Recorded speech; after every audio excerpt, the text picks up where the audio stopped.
দেশের ১১তম প্রধানমন্ত্রী হিসেবে শপথ নিলেন বিএনপি চেয়ারম্যান তারেক রহমান। বিকেল ৪টায় জাতীয় সংসদ ভবনের দক্ষিণ প্লাজায় খোলা আকাশের নিচে রাষ্ট্রপতি মোহাম্মদ শাহাবুদ্দিনের কাছে শপথ নেন তিনি। শপথ নেয়ার পর সেখানে রাখা বইয়ে সই করেন তারেক রহমান। এর আগে এমপি হিসেবে শপথ নেয়ার পর সংসদ নেতা ও প্রধানমন্ত্রী নির্বাচিত হন বিএনপি চেয়ারম্যান।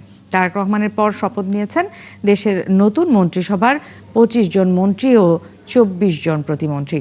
এই শপথের মধ্য দিয়ে প্রায় ১.৫ দশক পর নতুন সরকার গঠন করল বিএনপি।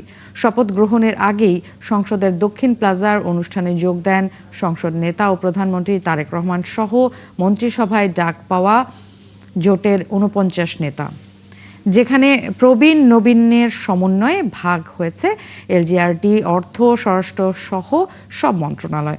আগামীকাল থেকেই নিজ নিজ দপ্তরে কাজ শুরু করবেন শপথ নেয়া মন্ত্রী ও প্রতিমন্ত্রীরা।